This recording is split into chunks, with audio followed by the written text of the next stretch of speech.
Приветствую, с вами физиогномист Александр Иванов, и мы продолжаем серию наших интервью с интересными людьми. Сегодня в гостях у меня Андрей Яценко. Андрей, представься, пожалуйста, зрителям, расскажи, кто ты, что ты умеешь, что ты делаешь. Меня зовут Андрей Яценко, я переговорщик. Последние 15 лет занимаюсь переговорами и все, что с ними связано. И как отдельная, наверное, специализация в области переговорного процесса, я эксперт-невербальщик. То есть я занимаюсь оценкой считывания невербальной информации в переговорах и так называемой верификацией лжи. То есть отвлечением лжи от правды без полиграфа, без детектора лжи. То есть то, что мы можем делать в коммуникации, в переговорах, в различных составляющих и вообще.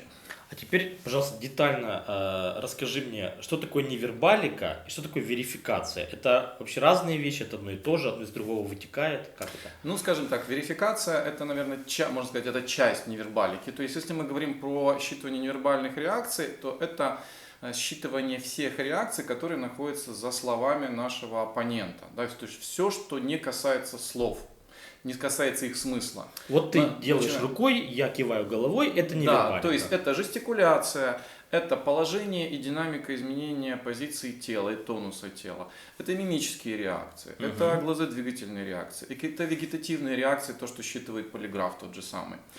Это параметры речи, но не смысл, а так называемые паравербальные реакции. То есть темпоритм, скорость, количество пауз, структура речи, как человек запинается, как он спотыкается, все остальное. Все это вместе мы собираем, и мы этим самым получаем информацию. С одной стороны, мы получаем информацию о мотивах нашего собеседника, о том, что он сказал и имеет ли это отношение к действительности. То есть это пересекается с верификацией лжи. О том, что он умолчал, не обязательно осознанно, он может просто не понимать, что эта информация нужна. Как он собирается ответить на тот или иной вопрос? Есть ли у него ответ на этот вопрос? Что он скрывает, что он показывает? То есть, иными словами, мы получаем тот слой информации, который в коммуникации обычно для нас остается закрытым. Почему? Потому что обычно мы ждем реакции респондента. Ответит он на вопрос, не ответит. Выдаст он свою реакцию, не выдаст. Здесь для нас, получается, книга немножко приоткрывается. И какой нам это дает плюс? Нам гораздо легче с ним в коммуникации, в переговорах выстроить контакт. Почему? Потому что мы понимаем, в каком человек сейчас состоянии, что ему нужно говорить, что ему сейчас говорить не нужно, на что он сейчас будет реагировать, скорее всего, на что он реагировать не будет. То есть нам легче с ним выстроить контакт, легче с ним договориться. Именно поэтому в моей деятельности это активное применение находится в переговорном процессе. Но это лишь одна часть. То есть фактически базовая невербалика, как я называю, коммуникативная или переговорная невербалика, это навык, который позволяет понять вашего собеседника, понять его настроение, понять его мотивы и легче с ним выстроить контакт.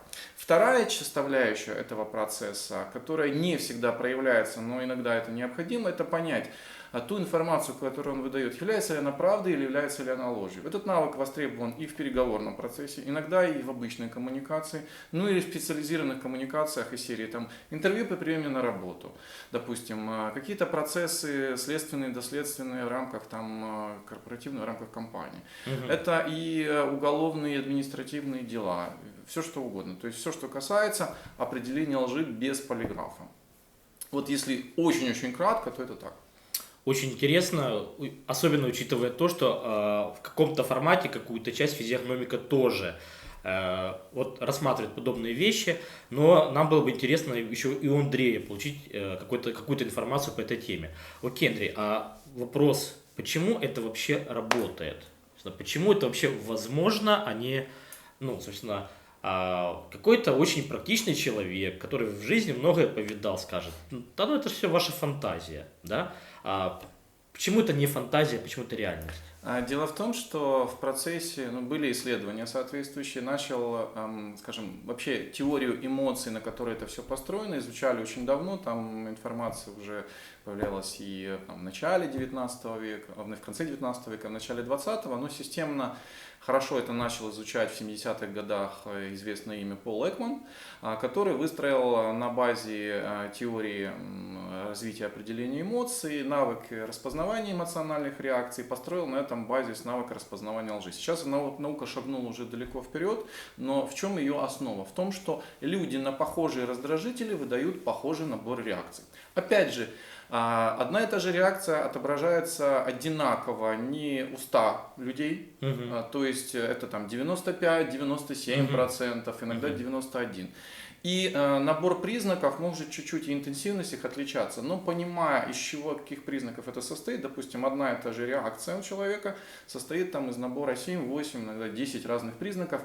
Не все эти признаки в мимике обязательно, какие-то из этих признаков мимические, какие-то телесные, какие-то жестикуляторные, что-то проявляется в речи, и собирая это как пазл, мы получаем реакцию. Одинаково эта реакция отображается более-менее у разных людей, ну то есть на один и тот же раздражитель получается сходная реакция. Это что касается базовой невербалики. Что касается определения лжи, все эти реакции мы собираем в момент анализа для того, чтобы отличить, создать некий, что называется, срез, профиль поведения человека в состоянии, когда он не лжет, когда он говорит правду. Мы сравниваем с тем, что происходит, когда он начинает лгать. На основании этого сравнения выстраивается анализ. То есть, собственно, если говорить про эффективность этой технологии, да, то на сегодняшний момент можно сказать так, что и неинструментальная детекция, как она называется, то есть когда мы не используем полиграф, эффективность ее примерно там, процентов где-то до 90, да, то есть 10% остается на ситуации, когда эксперт ошибается, потому что всегда, ну, как и в любом случае, есть вероятность ошибки, с одной стороны, с другой стороны. Даже полиграф ошибается. Даже полиграф ошибается, да. И причем очень часто, так как экспертиза на полиграфе сильно зависит от квалификации полиграфолога, то, собственно... Не полиграф, а полиграфолог. Полиграфолог ошибается. Да, и процентов 10 остается на те ситуации, когда либо ошибается эксперт, либо ложь и правда так перепутана, что их очень сложно разделить. Ну, если добавить неинструментальной детекции полиграф, ну, можно увеличить эффективность процентов до 95, но 100% все равно никогда не будет. Но опять-таки есть же люди, которые свято верят в ту картинку, которую рассказывают, да, вот люди с особыми там, психическими состояниями, там, акцентуациями, либо диагнозами. Ну, окей. А вопрос еще углублю. Это работает, потому что люди выдают реакции. А почему люди выдают реакции? Потому что... Почему они не могут сидеть вот красивенько и все нормально? К сожалению, человек не может контролировать все.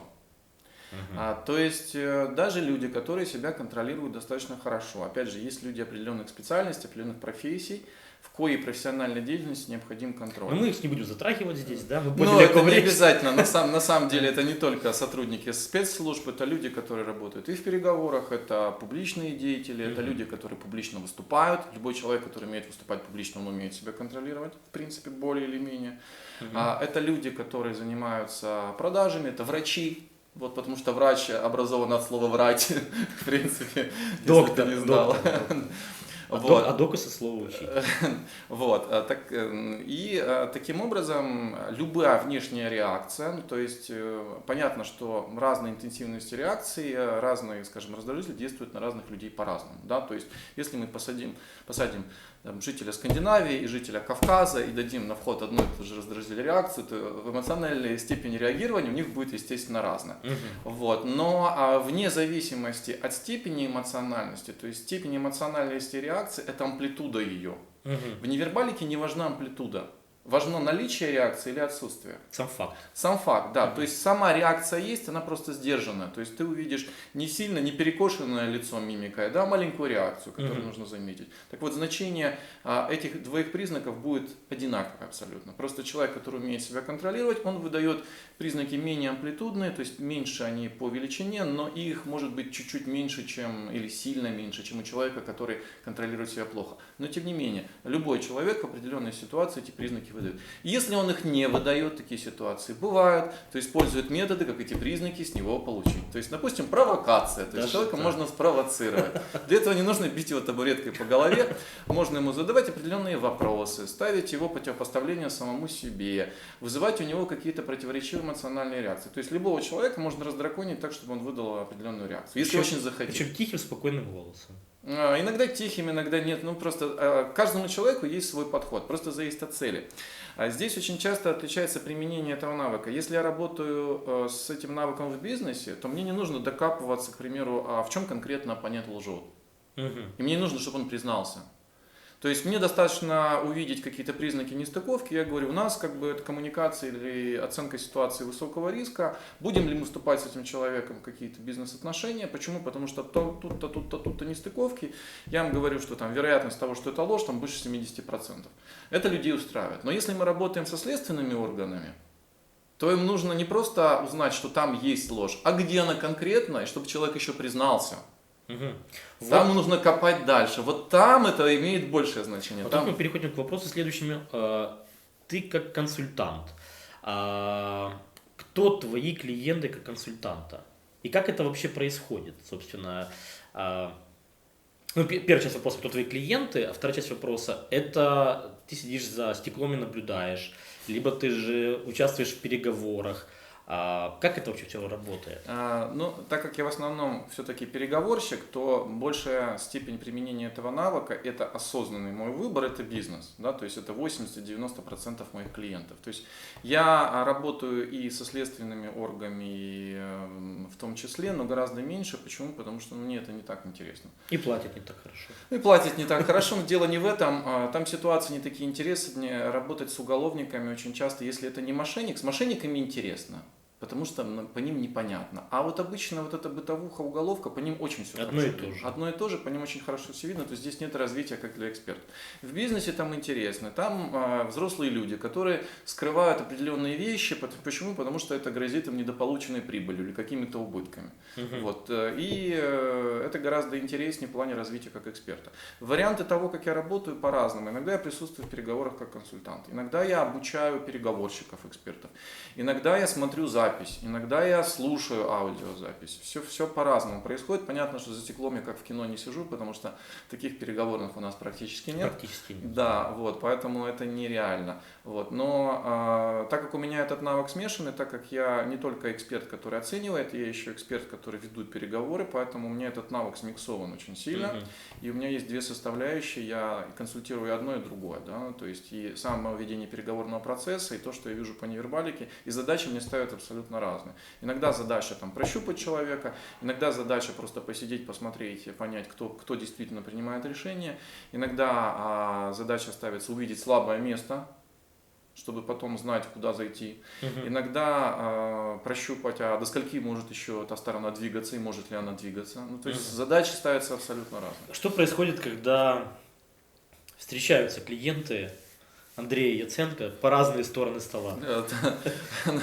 Такое бывает, но редко. Почему? Потому что рынок на самом деле достаточно большой, но я обычно, когда мне задают этот вопрос, а что, если с другой стороны попадется тоже крутой переговорщик, как и вы? Я говорю, у нас больше шансов договориться на самом деле. Почему? Потому что мы не будем дополнительно тратить чужое время. Да, в крайнем случае, если мы понимаем, что здесь зацепляются интересы двоих сторон, мы просто сделаем паузу, выйдем в коридор, мы отойдем в стороночку и скажем, ну что, как будем договариваться? Вот и будем ли договариваться вообще? Обычно люди, которые понимают, зачем они зашли в переговоры, они ведут себя более технично, что называется, им гораздо проще договориться и проще выстроить контакт. Меньше эмоций, меньше переживаний. Ну, не то, что меньше эмоций, они понимают, что, вот, допустим, я, когда в переговоры захожу, моя задача потратить там как можно меньше времени. Почему? Потому что мое время ценно. Дело даже не в том, что оно там стоит определенных денег, дело в том, что я могу это время потратить на что-то другое. То есть, если я могу договориться за 10 минут, какой мне смысл сидеть 30? Логично. Логично, но не все это понимают в переговорах. Да, очень часто бывает реакция абсолютно другая. Вот так. Окей, ну ты обучаешь этому. Да, ты обучаешь невербалике, и ты обучаешь верификации. Да. Насколько я знаю, это обучение состоит из 3 ступеней. Совершенно верно. Почему 3 ступени? На самом деле можно сделать и больше, потому что материала очень-очень много. Okay. Вопрос в том, что, скажем, всегда, когда ты обучаешь, задача втиснуть максимальный объем в минимальное время. Почему? В минимальное пространство. Минимальное пространство, да. Почему? Потому что информации действительно много, люди перегружаются, нужно дать им, скажем, необходимый минимум, с которым они могут в жизни идти и это практиковать. Потому что если я начну их обучать тому, чем я занимаюсь, к примеру, сейчас как эксперт, там тонкости анализа видео, там анализа микрореакций, можно сделать не 3 ступени, там, а еще 4, и в этом копаться очень долго. Но есть так называемый, вот когда ты, не знаю, покупаешь какой-нибудь швейцарский нож, да, в нем есть такой мультитул, набор инструментов. Одни из этих инструментов ты будешь часто использовать, другие инструменты ты будешь использовать редко, но в принципе полезно, чтобы он был. Так вот, эти 3 ступени — это такой мультитул, это те инструменты, которые человеку, если он работает в коммуникации любого рода и в переговорах, с точки зрения невербалики и анализа лжи понадобится точно. Вот, такой, скажем так, основной срез, базис, да, то есть его, к сожалению, нельзя впихнуть в 2 дня. То есть я много анализирую на рынке того, что происходит. Меня всегда удивляют люди, которые всю невербалику и верификацию лжи запихивают в 1 день и говорят, что это нормальный продукт. Ну, может, у них информация на 1 день, на самом деле. Может быть. Вот. Окей, а вопрос, сколько соотношения теории и практики в течение тренинга? Вообще, на самом деле, 70% это практики, потому что здесь теорию рассказывать бессмысленно. А самое главное, что я даю... Надо прочувствовать. Да, я даю систему. Я всегда начинаю свое обучение с того, что не пытайтесь запомнить, выучить, вызубрить все эти реакции. Почему? Потому что это невозможно, это колоссальный объем информации. Ваша задача понять принцип, он достаточно логичный. У человека все, я так думаю, физиогномика такая же штука, построена достаточно логично. Да. И если ты понял суть этой логики, то ты по логике той реакции, которая должна происходить, ты соберешь эти признаки, потому что здесь должно быть в этом реакции? Одно, первое, второе, третье, четвертое. Почему? А потому что по-другому быть не может. Потому что это логично. Вот. И я даю систему, на которую, как елка, на которую нанизываются вот эти вот навыки, как игрушки. Да? Первую ступень мы занимаемся базовыми кирпичиками, навыком наблюдательности, изучаем крупные реакции. Да? А на второй ступени мы идем в детали, в микромимику, изучаем переговорную невербалику, как выстроить контакт, договориться. И часть второй ступени, часть третьей мы целиком занимаемся уже верификацией лжи. И в конце человек по окончанию 3 ступеней имеет уже более-менее целостный навык, с которым он может применять и использовать. Понятно, одни из этих вещей чуть проще, они ложатся сразу, то есть человек, выйдя прямо с тренинга, начинает это в переговорах, коммуникации использовать. Другие более сложные, это нужно натренировать. Почему? Потому что навык наблюдательности нужно простроить. Очень, кстати, похоже по принципу построения ступеней, вот с тем, что у нас на физиогномике. И вопрос, насколько сразу готовый навык на выходе? Здесь очень сильно зависит от, скажем так, стартовых данных человека. То есть, скажем, считывание невербалики — это, в принципе, с точки зрения физиологии мозга нашего, человека-эксперта, это 2 процесса всего лишь. Первый процесс — это навык наблюдательности, то есть привыкнуть смотреть на людей. Это тоже отдельная вещь, которую нужно приучать, потому что мы очень часто на людей не смотрим в коммуникации.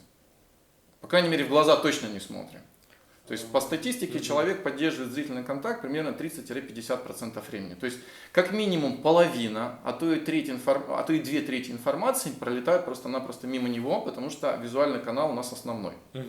Вот, значит, сначала нужно приучить смотреть. А второй момент, когда мы начинаем смотреть, мы сталкиваемся с тем, что невербальной информации очень много. Это просто колоссальный канал, и тебе нужно по ходу все это обрабатывать. То есть ты не взял, записал, потом подумал, а тебе нужно делать это по ходу. Это напоминает, когда ты начинаешь изучать иностранный язык, и вот ты слова знаешь, и тебе нужно слушать речь в потоке и одновременно ее переводить. Это примерно навык похожий. Вот, поэтому здесь есть определенная инерция, так же как с иностранным языком. Да? То есть, безусловно, какие-то навыки люди уже получают, но иногда задаешь вопрос, приходит на 2 ступень и спрашиваешь, что происходит, что изменилось. Вот один из отзывов, который я постоянно цитирую, который мне запомнился. Один из участников сказал: знаешь, Андрей, хотелось на следующий день тебе позвонить и сказать, а забирай-ка ты все это обратно.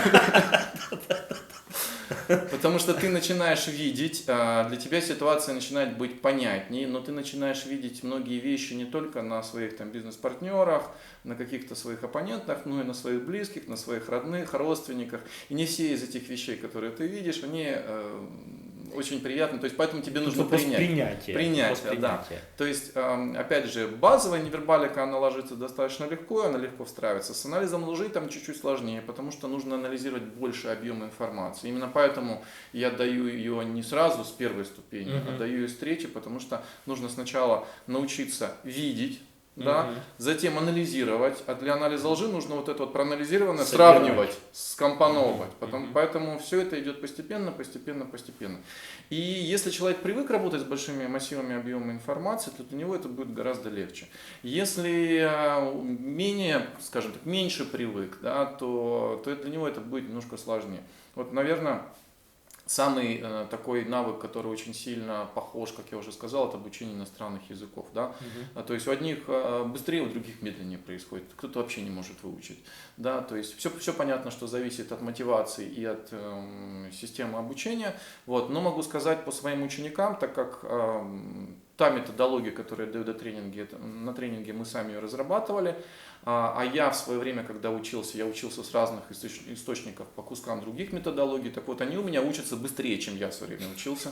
Вот, потому что своим опытом уже. Да, вот, то есть я учился гораздо дольше. То есть у меня это заняло там несколько лет. То есть они базовые вещи хватают там за пару-тройку месяцев. Потом, кто хочет в этом развиваться, там за полгода, год выходит на какой-то уровень. Но дальше уже зависит от того, как они хотят это использовать. Если кто это изучает просто для себя, ему нужно для обычной коммуникации. Вот вопрос, да. Кто твои клиенты? Клиенты, которые у тебя обучаются, кто эти люди? Абсолютно, Кем они работают? абсолютно разные. Это люди, и которым эта тема интересна просто для коммуникации, которые люди разных профессий. Это и психологи, это и приходят люди, которые работают там и в милиции, и в адвокатуре, и в СБУ периодически. Они не называют, что они там работают, как обычно, но у нас свои связи, мы понимаем. Вот. Это и психологи, и переговорщики, люди, которые работают в продажах, абсолютно. То есть, на самом деле, на мой взгляд, этот навык, который, в принципе, как и переговоры, нужно обучать в школе. Почему? Потому что этот навык дает возможность человеку конструктивно выстроить коммуникацию, а коммуникацию у нас вообще нигде не учат. Вот. Да. Я в переговорах, часто на курсе по обучению переговорам все время говорю, вы знаете, что переговоры это не проговорить, это прослушать. У нас проблема основная, что никто никого не слушает. Да, я уж не говорю о том, что смотрит. Кстати, по поводу, с точки зрения физиономики, самый неудачный продавец – это тот, у которого сверхвыражены все коммуникативные, а главное, говорильные характеристики. Он говорит, у него от этого кайф, но не продает. Да. Окей, а скажи, пожалуйста, какой самый распространенный миф, вот, который вот постоянно тебе, или вопрос такой, который бестолковый, или миф, который тебя достают постоянно? Нет, самые бестолковые вопросы, которые меня постоянно, как ты говоришь, достают, это: Андрей, а если вот все знают, что вы вот считываете все реакции, как с вами люди общаются? Я говорю, вы знаете, человек вообще уникальное существо, он на 3-ю минуту об этом забывает абсолютно. Видите, друзья, так что ничего страшного нету. Окей. У нас скоро состоится, не у нас, у Андрея скоро состоится обучение. Будет первая ступень, на которой это все можно выучить и дальше уже выработать у себя навык. Если вы психолог, менеджер по продажам, руководитель среднего или топ-сегмента, или, не дай бог, владелец бизнеса, вам обязательно необходимо прийти к Андрею и обучиться у него этому навыку. Даешь ли ты какие-то рекомендации людям перед, что им надо почитать, сделать перед тем, как прийти на тренинг к тебе? Наоборот, лучше рекомендовать ничего не читать. Почему? Потому что Пола Экмана не читать. Пола Экмана тоже можно не читать, потому что лучше его прочитать уже после. Вот, потому что Пол Экман очень часто в книгах противоречит самому Полу Экману. Да, и как-то так вот, и дает он как-то вот совсем чуть-чуть на самом деле. Да, поэтому остальная литература противоречит либо друг другу, либо очень много течений. Просто здесь есть очень важный момент. Очень часто то, что вы можете прочесть в книгах, оно не имеет прикладного характера. То есть Экман занимался это с научной точки зрения. Ему было интересно, как это устроено. То есть какая эмоция развивается, какие у нее детали. Я рассматриваю это в прикладном характере. Вот мы видим некую эмоцию, некую реакцию. Что нам это дает сейчас? Коммуникации. Как мы это можем прислонить к практической точке зрения? То есть в коммуникации, что я с этой эмоцией могу делать? Нужно мне продолжать делать то, что я делаю, либо нужно перестать? Что мне нужно сказать? Что мне нужно перестать говорить? Что мне нужно спросить? Надо ли мне сейчас спрашивать? Нужно ли мне коммуникацию продолжать? То есть я именно даю привязки, а что для нас это сейчас значит? Что мы делаем с этим дальше?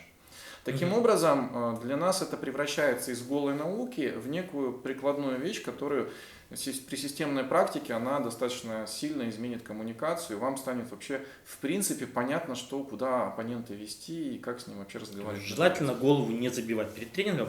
А в описании под этим, да, в описании под этим тренингом будет информация контактная, по которой вы, собственно, сможете узнать детали тренинга, который состоится уже довольно-таки скоро.